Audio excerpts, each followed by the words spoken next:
பாமக நிறுவனர் ராமதாஸ் மற்றும் அக்கட்சியின் தலைவர் அன்புமணி ராமதாஸின் அறிவுறுத்தலின் பேரில் அக்கட்சியின் மாநில தேர்தல் பணிக்குழு செயலர் ஜெயராமன் தமிழக வாழ்வுரிமை கட்சி தலைவர் வேல்முருகனை நேரில் சந்தித்து பாட்டாளி மக்கள் கட்சியின் சார்பில் வெளியிடப்பட்ட 2025-26 ஆண்டிற்கான நிழல் நிதிநிலை அறிக்கை மற்றும் வேளாண் நிழல் நிதிநிலை அறிக்கையை அளித்தனர். இந்த சந்திப்பு அரசியல் களத்தில் பெரும் பேசுபொருளாகி உள்ளது. நடந்து முடிந்த மக்களவைத் தேர்தலின் போது பாஜகவுடன் கூட்டணியில் இருந்த பாமக தற்போது திமுகவின் கூட்டணி கட்சியான தமிழக வாழ்வுரிமை கட்சி தலைவர் வேல்முருகனை சந்தித்து தனது நிழல் பட்ஜெட் அறிக்கையை அளித்திருப்பது பாமகவின் கூட்டணி குறித்த சந்தேகத்தை ஏற்படுத்தியுள்ளது. ஏற்கனவே 2026 சட்டமன்ற தேர்தல் நெருங்கி வரும் சூழலில் ஒவ்வொரு கட்சிகளுமே தங்களின் அரசியல் வியூகங்களை கூர்மைப்படுத்தி வருகின்றன. தமிழக வெற்றி கழகம் எனும் கட்சி தற்போது 2026 ஆண்டு தேர்தலில் போட்டியிட இருப்பதால் விஜயின் வருகையால் பல அரசியல் கட்சிகளின் கூட்டணி நகர்வுகள் தற்போது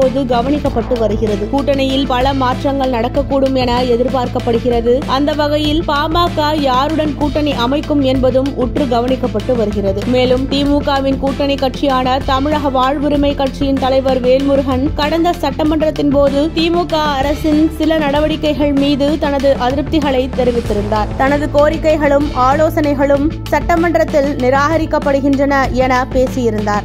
அது அப்போதைய அரசியல் களத்தை உற்று கவனிக்க வைத்தது. கூட்டணி கட்சியில் இருந்து கொண்டே இவ்வாறு ஆளும் திமுக அரசை விமர்சிப்பது பெரும் பேசுபொருளானது. அதன் விளைவாக தமிழக வாழ்வுரிமை கட்சி தலைவர் வேல்முருகனின் அரசியல் செயல்பாடுகளால் ஈர்க்கப்பட்டு கூடங்குளம் மற்றும் அணுசக்திக்கு எதிரான போராட்ட இயக்கத்தின் ஒருங்கிணைப்பாளரும் சமூக செயற்பாட்டாளருமான உதயகுமாரன் தமிழ்நாடு முழுவதிலும் உள்ள பல்லாயிரக்கணக்கான மக்கள் தங்களை தமிழக வாழ்வுரிமை கட்சியில் இணைத்துக் கொண்டனர். இப்படி இருக்க ஏற்கனவே பாமகவில் இருந்து விலகி தமிழக வாழ்வுரிமை கட்சியை தொடங்கி தமிழக அரசியலில் தனக்கென தனி கவனத்தை ஈர்த்து கொண்டிருக்கும் அக்கட்சியின் தலைவர் வேல்முருகனை அணுகி பாமக சார்பில் நிழல் நிதிநிலை அறிக்கை கொடுக்கப்பட்டிருப்பது, அதுவும் தேர்தல் நெருங்கும் சமயத்தில் இப்படி ஒரு நகர்வு என்பது தமிழக வாழ்வுரிமை கட்சியுடனான பாமகவின் கூட்டணிக்கான அச்சாரமாக இருக்குமோ என்ற சந்தேகமும் எழுந்துள்ளது. 2019 ஆண்டு மக்களவைத் தேர்தல் மற்றும் 2021 ஆண்டு தமிழக சட்டசபை தேர்தலில் அதிமுக கூட்டணியில் பாமக இடம்பெற்றிருந்தது. 2021 ஆண்டு தேர்தலில் 23 தொகுதிகளில் போட்டியிட்ட பாமக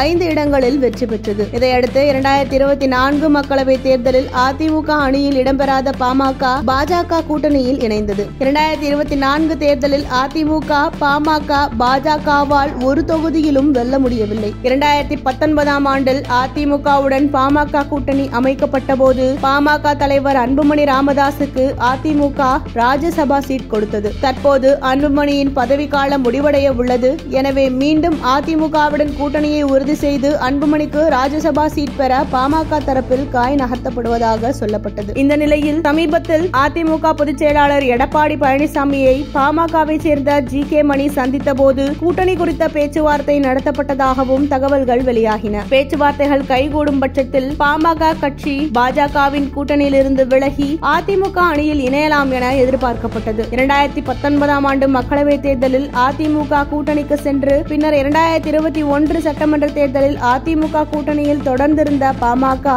அந்த தேர்தலில் வெறும் 5 தொகுதிகளில் வென்றது. இதனால் பாமகவின் வாக்கு வங்கி 5%இருந்து 3.8% குறைந்தது. இந்த சூழலில்தான் அதிமுக பாஜகவின் கூட்டணி பிளவுற்ற நிலையில் அதிமுகவை விட்டுவிட்டு பாஜகவுடன் கடந்த மக்களவைத் தேர்தலில் கூட்டணி வைத்தது பாமக. ராமதாஸ் அதிமுகவுடன் கூட்டணியை தொடர விரும்பியதாகவும், ஆனால் அன்புமணி ராமதாஸ் தான் பாஜகவுடன் கூட்டணி அமைக்க பல்வேறு முயற்சிகளை எடுத்தார் என்றும் கூறப்பட்டது. அதன்பின் கடந்த ஆண்டு டிசம்பரில் நடந்த ஒரு பொதுக்குழு கூட்டத்தில் பேசியிருந்த பாமக நிறுவனர் ராமதாஸ் கூறுகையில், 2026 ஆண்டு கூட்டணி ஆட்சிதான், யாருடன் கூட்டணி என்பதை நான் பார்த்துக் கொள்கிறேன். கூட்டணி விவகாரத்தில் ஒருமுறை தவறு செய்ததால் மீண்டும் தவறு செய்வோம் என்று அர்த்தமில்லை என பாமக நிறுவனர் ராமதாஸ் கூறியிருந்தார். ஏற்கனவே கூட்டணி விவகாரத்தில் தவறு செய்து விட்டோம் என அவர் பேசியிருந்தது அப்போது பேசுபொருளானது. இந்த நிலையில் 2026 சட்டமன்ற தேர்தல் நெருங்கும் நிலையில் அதிமுகவுடன் கூட்டணிக்கான பேச்சுவார்த்தையை நடத்திவிட்டு தற்போது பாமகவினர் தமிழக வாழ்வுரிமை கட்சி தலைவர் வேல்முருகனை அணுகியுள்ளது பாமகவின் கூட்டணிக்கான அச்சாரமாக இருக்குமோ என